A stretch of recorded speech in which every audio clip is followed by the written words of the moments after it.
اور آپ کو بتاؤں حضور علیہ السلام کی غیرت، حضور علیہ السلام کی جو غیرت ہے، جیسے ان کی رحمت کی کوئی مثال نہیں ہے ویسے ان کی غیرت کی کوئی مثال۔ اسی میں بات ختم کروں گا لیکن بہت توجہ سے سننا۔ آج میں نے آپ کے سامنے بخاری شریف کی ایک حدیث پڑھنا ہے، غیرت رسول پر، اس پہ بات پوری کریں گے، توجہ سے سننا۔ حدیث طویل ہے اور اس کو بطور مفہوم پیش کریں گے۔ حضور علیہ السلام رحمت بھی ہے اللہ کی اور رحمت للعالمین ہے، اور حضور غیور بھی ہے، غیرت والے بھی ہیں۔ اب اس کو آپ یوں سمجھیں کہ رحمت رسول سب کے لیے ہے، رحمت رسول سب کے لیے ہے، اور غیرت رسول صرف اپنوں کے لیے۔ اب بات سمجھ آتی ہے؟ دھیان سے سننا۔ حضور رحمت سب کے لیے لیکن غیرت صرف مومنوں کے لیے۔ یوں سمجھو، یہ سمجھو، ہم بھی غیرت اپنوں کے لیے کرتے ہیں۔ جیسے مثال کے طور پہ آپ رستے سے جا رہے ہیں، دو بچوں کو لڑتے دیکھا، ایک بچہ پڑوسی کا تھا جو ماں بہن کی گالی دے رہا تھا، ایک بچہ آپ کا تھا جو ماں بہن کی گالی دے رہا تھا۔ اگر آپ واقعی شریف ہیں اور شرافت آپ میں ہے، غیرت آپ میں ہے، آپ کو غصہ کس پر آئے گا؟ کس پر آئے گا؟ پڑوسی کے بچے پر یا اپنے بچے پر؟ اپنے بچے پر۔ کیوں؟ غیرت ہمیشہ اپنوں کے لیے رہتی ہے اور رحمت اور پیار سب کے لیے رہتا ہے۔ تھوڑی اور ہلکی بات کر دوں لیکن بات سمجھ میں آ جائے، ہے ہلکی، اللہ نہ کرے کسی کے ساتھ ایسا ہو۔ کوئی بندہ پارک میں چہل قدمی کے لیے گیا، ایک ایسی لڑکی کو دیکھا جو کلمہ نہیں پڑھتی، وہ کسی کے ساتھ بدکاری کر رہی ہے، آپ پر کیا اثر پڑے گا؟ لیکن اللہ نہ کرے، ہزار بار نہ کرے کہ دیکھنے والے کی بیٹی ہے وہ اور کلمہ پڑھنے والی ہے، تو بولو موت سے زیادہ بدترین دن اس کے لیے ہوگا کہ نہیں ہوگا؟ کیوں؟ اپنی ہے نا۔ غیرت ہمیشہ اپنوں کے لیے ہوتی ہے۔ اللہ کے رسول کافروں کے لیے چادر بھی بچھایا، دشمنوں کے لیے چادر بھی بچھایا، دندان شہید کرنے والوں کے لیے دعائیں بھی کی، طائف میں پتھر برسانے والوں کی نسلوں کو دعائیں دی، کیونکہ وہ رحمت للعالمین ہے، رحمت سب کے لیے ہے۔ لیکن غیرت جب بھی کوئی ان کا اپنا نافرمانی کرتا ہے تو پھر وہ ناراض جلدی ہوتے ہیں، چہرہ پھیر لیتے ہیں۔ مشہور واقعات ہے، ایک شخص نے، صحابی تھے، سونے کی انگوٹھی پہنی، منہ پھیر لیا، سلام کا جواب نہ دیا۔ ایک حدیث ہے، ایک صاحب نے بغیر ضرورت کے مکان بنا لیا، پوچھا کس کا مکان ہے؟ فلاں کا۔ کچھ نہیں کہا، وہ آئے، سلام کیا، منہ پھیر لے۔ مصطفیٰ جان رحمت میں لاکھوں سلام پڑھنے والوں، یا نبی سلام علیک پڑھنے والوں، یا شفیع الورا سلام علیک پڑھنے والوں، الصلاۃ والسلام علیک یا رسول اللہ کہنے والوں، ہمارا تو عقیدہ یہ ہے جب ہم ادھر سے سلام کرتے ہیں تو ہمارا چہرہ ان کی نگاہوں میں ہوتا ہے، وہ ہماری نگاہ میں رہے نہ رہے ہم ان کی نگاہ میں رہتے ہیں۔ لیکن نافرمانی کر کے سلام پڑھنے والوں، کیا یہ نہیں سوچتے کہ اگر نافرمانی کر کے سلام پڑھتے ہو تو جیسے کسی کا گھر اونچا دیکھا، انہوں نے سلام کیا تو منہ پھیر لیا، کہیں آپ سے بھی تو منہ نہ پھیرتے ہیں؟ کبھی سوچا، کبھی غور کیا؟ اللہ نہ کرے، ان کے کرم سے ایسی بات نہیں، لیکن ان کی غیرت سے خوف بھی ہے، ان کی غیرت سے خوف بھی ہے کہ کہیں منہ نہ پھیر لیں۔ ہم جب سلام کریں تو وہ جواب دیتے ہیں، ہم جواب سنیں نہ سنیں ان کا جواب ضرور آتا ہے۔ بہت سی چیزیں ایسی جو ہمیں سنائی نہیں دیتی لیکن حقیقتیں اپنی جگہ ہیں۔ جب سلام کیا منہ پھیر لیا، دوسری طرف سے آئے وہ صحابی، منہ پھیر لیا، جواب نہیں دیا سلام کا۔ ان کی غیرت اپنوں کے لیے۔ رحمت کا قدر دریا جوش میں ہو تو عبداللہ ابن ابی جیسے رئیس المنافقین کو بھی مرنے کے بعد اپنا جبہ پہنا دے، اور جب اپنوں کے لیے غیرت کریں تو اونچا مکان بنانے پر بھی منہ پھیر لیں، ادھر سے آتے تو منہ پھیرتے، ادھر سے آتے تو منہ پھیرتے۔ جب میں یہاں پہنچتا ہوں تو مجھے یہ لگتا ہے کہ یا اللہ کتنی نافرمانی کر رہے ہیں ہم، مر کے قبر میں جائیں گے اور وہ بچانے کے لیے آئیں گے، اور تب انہوں نے منہ پھیر لیا تو کیا ہو۔ کبھی سوچا گھروں کی ٹی ویوں میں کیا چل رہا ہے، سیریلوں کے نام پہ کیا دیکھ رہے ہو، اپنی بیٹیاں بے پردہ گھوم رہی ہے، کوئی احساس ہے حضور کے دل کا؟ گھر کی عورتیں بے پردہ گھوم رہی ہے، کوئی احساس ہے حضور کے دل کا؟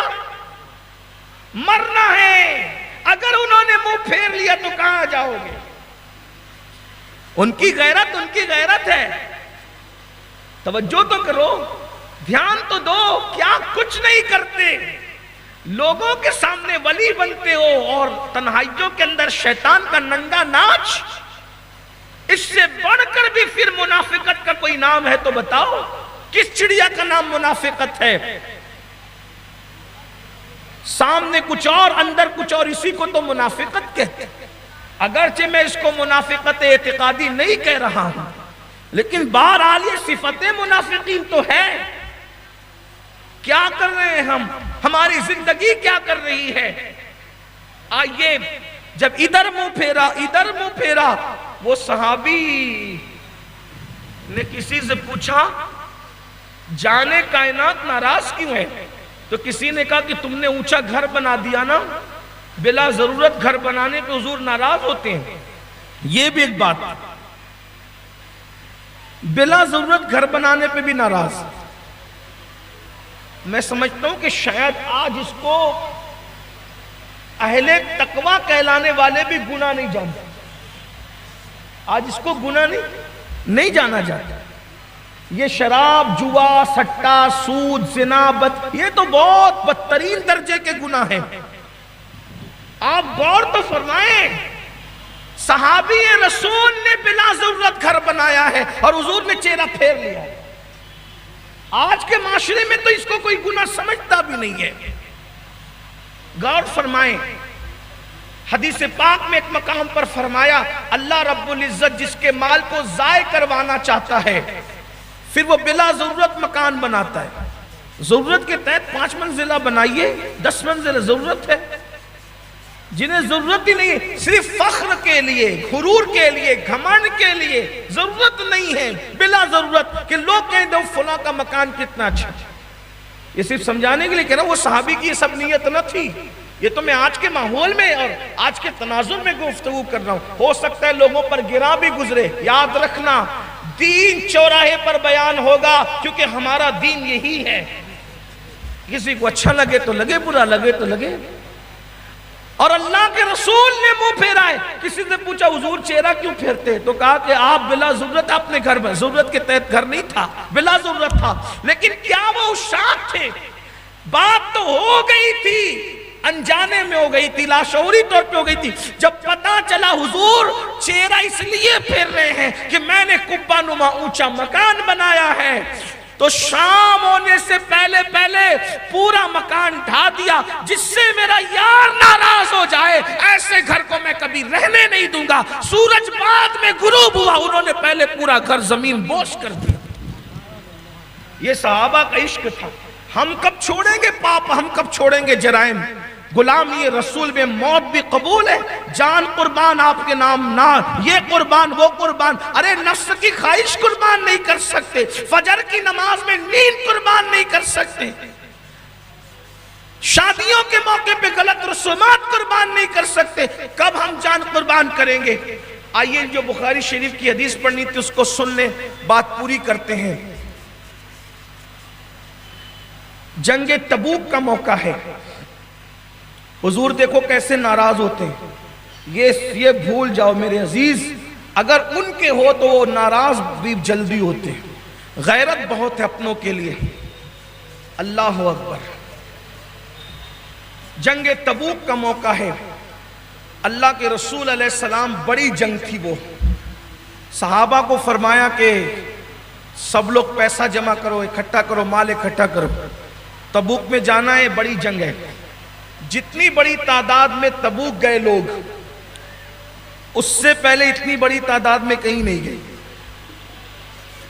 ہزاروں صحابہ تھے، اور اس لشکر کو اسلام میں جیش اسرت کہتے ہیں۔ جیش اسرت مطلب تنگی والا لشکر، تکلیفوں والا لشکر، بہت مصیبتیں اٹھا کر پہنچے تھے تبوک تک۔ وہی تبوک کا لشکر گیا، اور جنگ تبوک تھی جس میں صدیق اکبر نے پورا مال دیا، فاروق اعظم نے آدھا مال دیا، جس نے جو دینا تھا سب دیا۔ حضرت سیدنا کعب ابن مالک کہتے ہیں، اس کو دھیان سے سننا، یہ جو عنوان تھا نا عاشق رسول کون، آج یہ مکمل ہوگا، اور کل انشاءاللہ نئے عنوان کا آغاز ہوگا۔ حضرت کعب ابن مالک کہتے ہیں کہ اللہ کے رسول صلی اللہ علیہ وآلہ وسلم نے کہا کہ سب نکلو، جو جو نکل سکتا ہے نکلو، اور سب پورا مدینہ منورہ خالی ہوا۔ اور میں اتفاق سے ان دنوں میرے پاس اتنا مال تھا کہ اس سے پہلے اتنا مال کبھی نہیں تھا۔ اس سے پہلے میرے پاس 2 اونٹنیاں کبھی جمع نہیں ہوئی تھی۔ اس وقت میرے پاس 2 اونٹنیاں تھی، لیکن کھجوریں پک رہی تھی، کھجوریں پکنے کا موسم تھا، گرمی کی شدت تھی، شباب تھا۔ میں سوچتا تھا کہ ابھی حضور کا لشکر آج چلا جائے، لشکر تو دوڑتے بھاگتے نہیں جاتا، قیام کرتے جائیں گے، اطمینان سے جائیں گے، میں کل نکلوں گا اور پہنچ جاؤں گا۔ کل بھی مصروفیت رہی ایسے ہی کام دھام کی، پرسوں نکلوں گا پہنچ جاؤں گا، کل نکلوں گا پہنچ جاؤں گا، ہر دن کل کل کل کل ہوتا رہا۔ بالآخر حضور علیہ السلام تبوک پہنچ بھی گئے۔ اب تبوک پہنچے تو مجھے اتنی شرمندگی تھی، حضرت کعب کہتے ہیں کہ مدینے میں کوئی جوان دکھتا ہی نہیں تھا، یا تو عورتیں دکھتی تھی یا تو منافقین دکھتے تھے۔ عورتیں تھی، بڈھے لوگ تھے، یا منافقین تھے، کوئی جوان مومن مجھے نہیں دکھتا تھا۔ بہت شرمندگی ہوتی تھی، پھر حیرت بھی ہوتی تھی کہ کیوں میں نہیں گیا، کیوں نہیں گیا۔ حضرت کعب ابن مالک کہتے ہیں میں کیوں نہیں گیا، بڑا پریشان تھا، پہنچنا چاہتا تھا، نہیں پہنچ سکا۔ ایک دن خبر سنی کہ حضور تشریف لا رہے ہیں، فتح و نصرت کے ساتھ اسلامی لشکر واپس آ رہا ہے۔ اب جب یہ تھا کہ حضور آئیں گے تو حضور پوچھیں گے کہ کیوں نہیں آئے تھے، کعب کیوں نہیں آئے تھے، تو میں کوئی خوبصورت سا واقعہ گڑ دوں گا اور کوئی خوبصورت سا بہانہ پیش کر دوں گا اور چھٹی لے لوں گا۔ حضور بڑے کریم ہیں، معاف کر دیں گے، پھر بعد میں موقع محل دیکھ کر کے پھر کہہ دوں گا کہ حضور وضاحت کر دوں گا، پھر مسئلہ سیٹ ہو جائے گا۔ میں مفہوم کے طور پہ صرف سمجھانے کے لیے اپنے الفاظ کے جامع میں اس روایت کا مفہوم پڑھ رہا ہوں۔ جیسے ہی دماغ میں بات آئی کہ کوئی اچھا سا خوبصورت سا واقعہ گڑھ دیں گے، بیان کر دیں گے، پھر حضور معاف کر دیں گے، پھر موقع محل دیکھ کر صفائی پیش کر دیں گے، میٹر ختم ہو جائے گا۔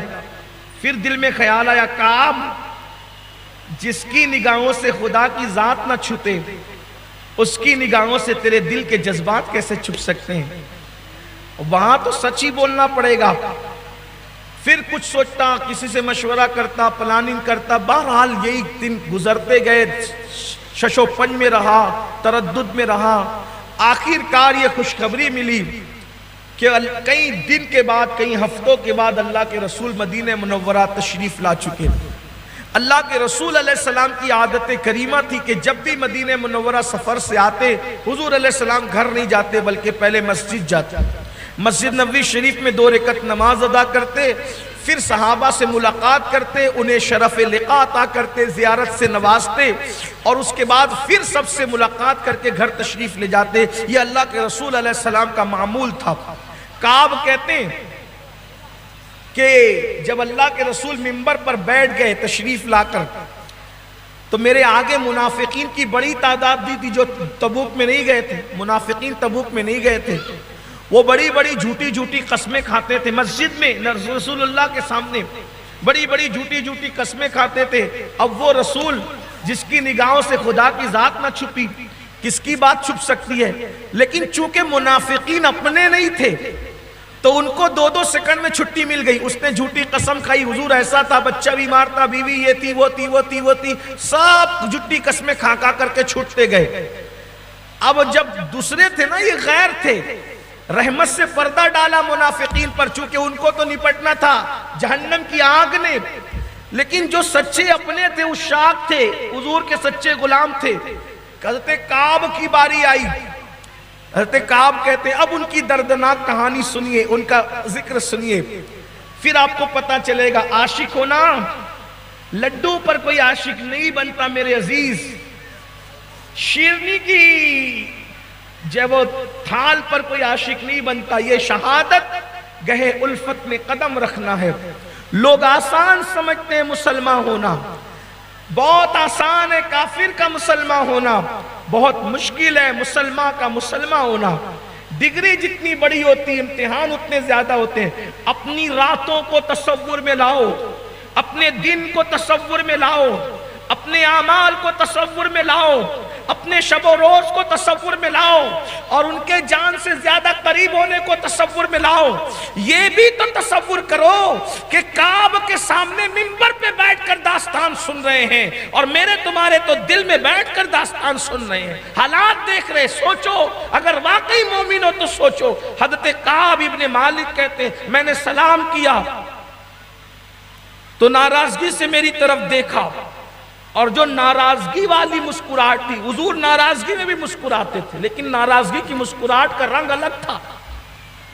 ناراضگی والی مسکراہٹ تھی.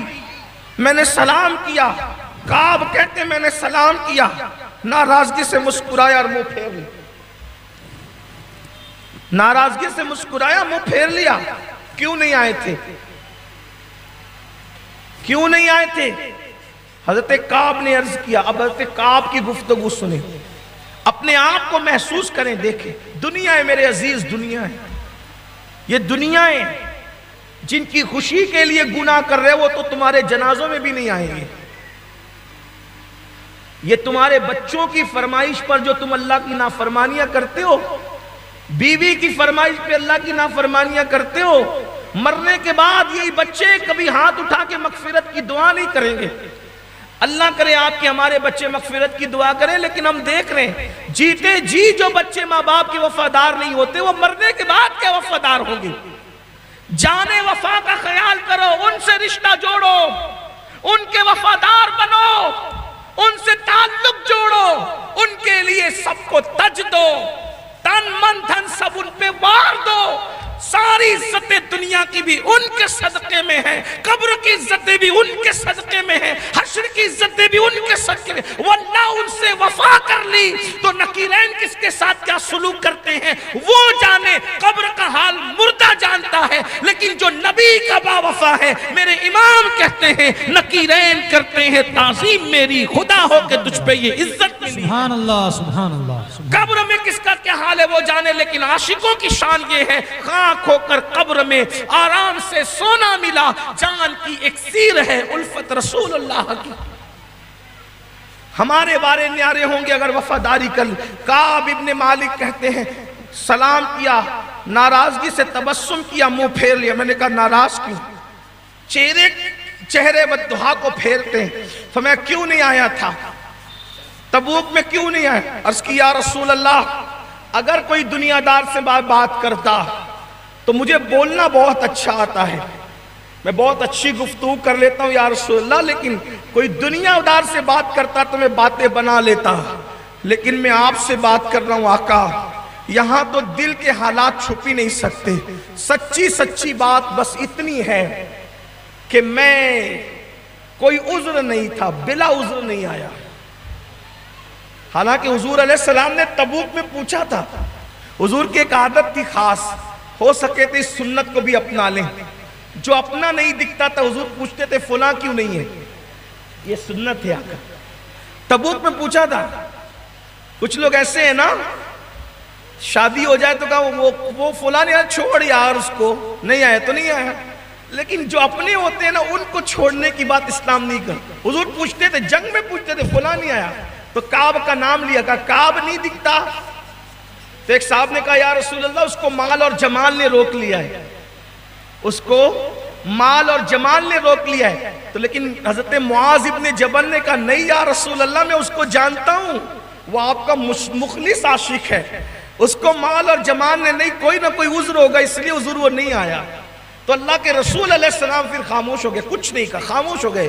پوچھا تھا وہاں بھی، اب یہاں پوچھتے ہیں کیوں نہیں آئے؟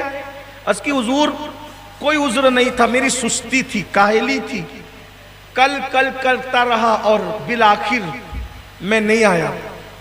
اب سچی بات بتا دی آقا، مالک بندہ پرور بندہ نواز، سچی بات رکھ دی ہے، اب آپ جو چاہیں فیصلہ کریں. دیکھو جو غیر تھے منافقین، ان کی جھوٹی قسم پہ ان کو چھوڑ دیا کیونکہ رحمت سب کے لیے، اور کعب اپنے تھے تو فرمایا اٹھ جا یہاں سے. ہائے کیا فرمایا؟ اٹھ جا یہاں سے، جا. اور صحابہ سے کہہ دیا جب تک اس کی معافی کا اعلان میں نہ کروں گا اس سے کوئی بات نہیں کروں، اس سے کوئی ملاقات، بائیکاٹ کرو اس کا. یہ غیرت ہے اپنوں کے لیے. کس کے لیے؟ اپنوں کے لیے. سوچو مسلمانوں، حضرت کعب کی کوئی نماز گئی تھی؟ حضرت کعب نے رمضان شریف کے روزے چھوڑے تھے؟ حضرت کعب نے کسی کا مال کھایا تھا؟ ایک ہی بات ہے، حضور نے کہا تھا چلو، کعب نہیں آئے. کیا سزا ملی عاشق کو؟ عاشق جو ہوتے ہیں نا پھر عاشق ہوتے ہیں. عشق میں محبوب نے کیا امتحان لیا، پورے مدینہ منورہ میں اعلان ہو گیا بائیکاٹ اس کا، کوئی اس سے بات نہیں کرے گا. حضرت کعب کہتے ہیں میری تو دنیا ہی اجڑ گئی، اندھیرا دکھنے لگا، تاریکی دکھنے لگی، پریشانی تھی. حضور ناراض ہو گئے، کوئی بات نہیں کرتا، سلام کرو تو کوئی جواب نہیں دیتا، سامنے سے کوئی سلام نہیں کرتا. میں نے پوچھا، معلومات لی کہ میرے علاوہ کوئی اور بھی ہیں، تو کہا دو اور بزرگ ہیں، حضرت ہلال ابن امیہ اور حضرت مرارہ ابن ربیع. یہ دو حضرات اور تھے، یہ بدری صحابہ تھے. تو حضرت کعب نے کہا دو بدریوں کے لیے بھی یہی تھا کہ ان سے بھی کوئی بات نہیں کرنا، ان کا بھی بائیکاٹ. وہ دونوں بزرگ تو اتنی ہمت ہار دیے کہ جب وہاں بائیکاٹ تو گھر سے باہر نکلے ہی نہیں. کعب کہتے ہیں میرے اندر ہمت تھی، میں ہمت والا آدمی تھا، بازار جاتا، مسجد نبوی میں بھی جاتا، حضور کی محفل میں بھی جاتا. تو کہتے ہیں کہ سلام کرتا تو میں دیکھتا کہ حضور کے ہونٹ ہل رہے کہ نہیں ہل رہے جواب میں. لیکن چونکہ حضور کا اپنا تھا نا میں، تو تعدیب کے لیے، تربیت کے لیے بائیکاٹ تو تھا، لیکن دل میں حضور کی محبت تھی. کہتے ہیں کہ جب میں حضور کو دیکھتا تو حضور نظریں چکا لیتے، چہرہ پھیر لیتے. لیکن جب میں نماز پڑھ رہا ہوتا اور حالت نماز میں ہوتا تو میں آنکھیں چرا کر حضور کو دیکھتا کہ وہ مجھے دیکھ رہے کہ نہیں. تو جب میں ان کو دیکھ رہا ہوتا تو وہ منہ پھیر لیتے، ناراضگی کا اظہار کرتے. لیکن جب میں آنکھیں چرا کر نماز میں دیکھتا تو حضور مجھے دیکھ رہے ہوتے. اپنوں کے لیے انداز جدا ہوتا. غیرت تو ہے نا. مجھے یہاں بہت احساس ہوتا ہے حضرت کعب کی داستان پڑھ کر، سن کر، کہ قبر میں اگر انہوں نے ہم سے منہ پھیر لیا تو کیا ہو، میدان محشر میں انہوں نے اگر اپنا رخ پھیر لیا تو کیا ہو. سب نے صف محشر میں للکار دیا ہم کو، اے بے کسوں کے آقا اب تیری دہائی ہے، اگر وہ کرم نہ کریں تو پھر کیا ہوگا. سوچو، ان کا دل نہ دکھاؤ، بہت دل دکھا چکے، ان کے دل کو تکلیف نہ پہنچاؤ، بہت تکلیف پہنچا چکے. ان کے دل کو نشتر نہ لگاؤ، گنبد خضرا میں انہیں بے چین نہ کرو، بے قرار نہ کرو. ان کے قلب اطہر کو اپنے گناہوں سے کی وجہ سے دکھی نہ کرو. ارے جو ماں کو دکھی کرتا ہے مرتے وقت اس کی زبان پہ کلمہ نہیں آتا، جو نبی کو اذیت پہنچائے اس کا انجام کیا ہوگا. قرآن کہتا ہے ان الذین یؤذون اللہ ورسولہ لعنہم اللہ فی الدنیا والآخرہ. جو اللہ رسول کو اذیت پہنچاتے ہیں ان پر لعنت ہے دنیا میں بھی اور آخرت میں بھی اللہ کی. کیا کر رہے ہیں؟ کعب کہتے ہیں مسجد میں آتا، محفل میں آتا، حضور بات نہیں کرتے. یہ کرتے کرتے 40 دن گزرے. 40 دن بیت گئے بائیکاٹ میں. حالت یہ تھی کہ ایک مرتبہ میرا چچا کا بیٹا جس سے میرے تعلقات بڑے گہرے تھے، میں نے اس سے کہا کیا میں منافق ہوں؟ میں مومن نہیں، حضور سے محبت نہیں کرتا، اللہ سے محبت نہیں کرتا، میں سچا مومن نہیں ہوں. انہوں نے کوئی جواب نہیں دیا. کہ اللہ کی قسم اٹھا بتا مجھے، میں سچا مومن نہیں ہوں. تیسری بار پوچھا، کوئی جواب نہیں. حضور نے منع کر دیا تو پھر سب نے تعلقات ختم کر دیا. یہ نہیں دیکھا کہ چچا کا بیٹا ہے کہ بھائی ہے کہ کچھ نہیں. حتیٰ کہ اللہ کے رسول نے منع کیا تو ان کی بیویاں گھر چھوڑ کے چلی گئی، خواتین گھر چھوڑ کر کے گئی. حضور نے بائیکاٹ کیا ہے، بیویاں علیحدہ ہو گئی. حضرت کعب کہتے ہیں 40 دن گزرے تھے، میں بازار میں تھا، اسی حالت میں غسان کا ایک عیسائی نصرانی آیا اور اس نے لوگوں سے پوچھا کہ تم میں کعب کون ہے؟ کعب، تم میں کعب کون ہے؟ تو صحابہ نے انگلی کے اشارے سے بتایا وہ کھڑا ہے نا، وہ کعب ہے. تو وہ عیسائی غسان کا ایلچی تھا، میرے پاس آیا اور اس نے ایک لیٹر دیا، خط دیا. میں نے خط دیکھا تو اس میں غسان کے بادشاہ کی تحریر تھی. اس میں لکھا تھا کہ کعب تم بڑے عزت دار آدمی ہو، مالدار ہو، تاجر ہو، اچھے بیوپاری ہو، تمہاری عزت ہے، اور ہم نے سنا ہے کہ تمہارے نبی نے تم پہ ظلم کیا ہے معاذ. ارے تم ہمارے پاس آ جاؤ، تمہیں عزت ملے گی. عزت تمہارے صاحب نے تمہیں ذلیل کر دیا، تمہارا بائیکاٹ کر کے ہمیں پتا چلا. حضرت کعب کہتے ہیں کہ میرے خون نے جوش کھایا اور میں جہاں کھڑا تھا وہاں تنور جل رہا تھا.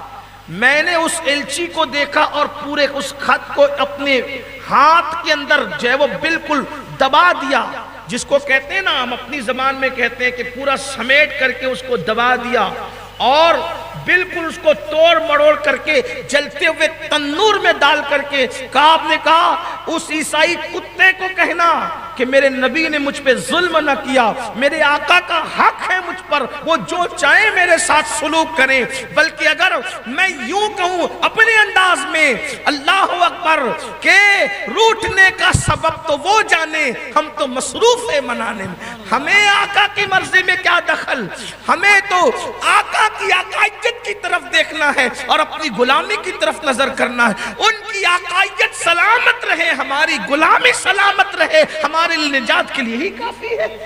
تو غسان کے اس بادشاہ کے لیے کعب کہتے میرے اس عیسائی کتے کو کہہ دینا کہ میرے صاحب میرے آقا نے جو کیا ان کا حق ہے، وہ چاہیں جو چاہیں کریں، اگر وہ میرے ٹکڑے بھی کر دیں.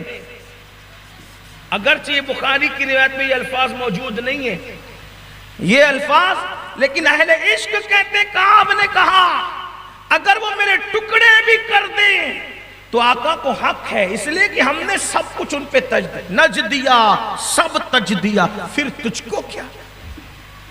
عاشق ہونے کی وجہ سے سب ان پہ قربان ہے. اور پھر میں حضور کے پاس گیا اور جانے کے بعد میں نے کہا یا رسول اللہ آپ ناراض کیا ہوئے؟ عیسائی کتے مجھ پہ ڈورے ڈالنے لگے. یا رسول اللہ وہ اپنی طرف مجھے بلانے لگے، میں نے ان کا خط جو ہے وہ تنور میں جلا ڈالا ہے. پھر بھی حضور نے کوئی جواب نہیں دیا، اللہ کے رسول نے کوئی جواب نہیں.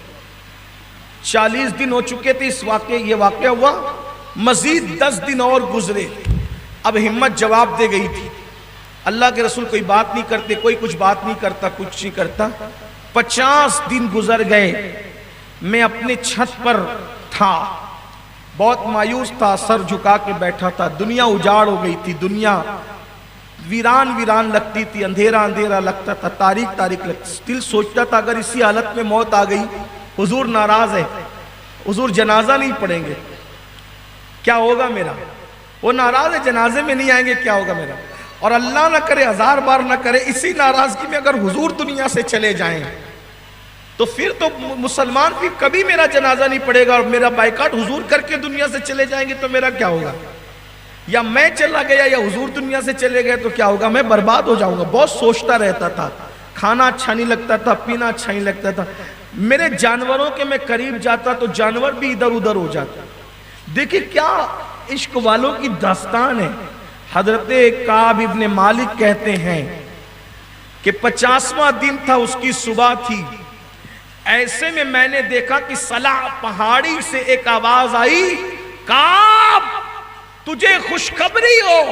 بس اتنا سننا تھا کہ تجھے خوشخبری ہو۔ میں جہاں تھا سمجھ گیا کہ میری توبہ کا اعلان ہو گیا، میں وہی سجدے میں چلا گیا۔ خوشی اتنی تھی کہ خوشی کی وجہ سے میری آنکھوں میں آنسو نہیں تھمتے تھے، آنسو آتے تھے۔ سجدے شکر ادا کیا اور دوڑا دوڑا، جس حالت میں تھا، جس لباس میں تھا، کپڑے بھی نہیں تبدیل کیا، جس حالت میں تھا، مسجد نبوی شریف کی طرف دوڑ پڑا۔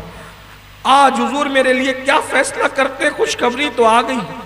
جب میں گیا تو حضور علیہ السلام کا چہرہ خوشی سے ایسے تمتما رہا تھا جیسے 14ویں رات کا چاند تمتماتا ہے۔ میں گیا، میں نے کہا کہ حضور اب کیا ہے؟ تو حضور علیہ السلام فرماتے مبارک ہو، اللہ نے تیری معافی کا اعلان کر دیا۔ سبحان اللہ، سبحان اللہ۔ سورہ توبہ میں حضرت کعب کی معافی کا اعلان۔ حضرت کعب کہتے ہیں میں تو سوچتا تھا حضور معافی کا اعلان کر دیں گے، لیکن یہ نہیں پتا تھا اللہ آسمان سے میری معافی کا اعلان کرے، قرآن کی آیت نازل ہوگی۔ سورہ توبہ میں اللہ پاک نے ان کی معافی کا اعلان کیا۔ حضرت کعب رو پڑے، حضور سے لپٹ کے رو پڑے، حضور بہت خوش تھے۔ اور حضرت کعب کہتے ہیں جب میں حضور کی طرف بڑھ رہا تھا تو مجھے حضرت طلحہ ملے۔ یہ طلحہ بڑے خیر خواہ تھے مسلمانوں، کا مبارک ہو، حضور نے تیری معافی کا اعلان کر دیا۔ جب پہنچا آقا کے پاس تو سرکار نے مسکرا کے کہا کعب تیری معافی پر اللہ نے قرآن کی آیت نازل کر دی، اللہ نے تجھے اور ہلال کو اور مرارہ کو معاف کر دیا۔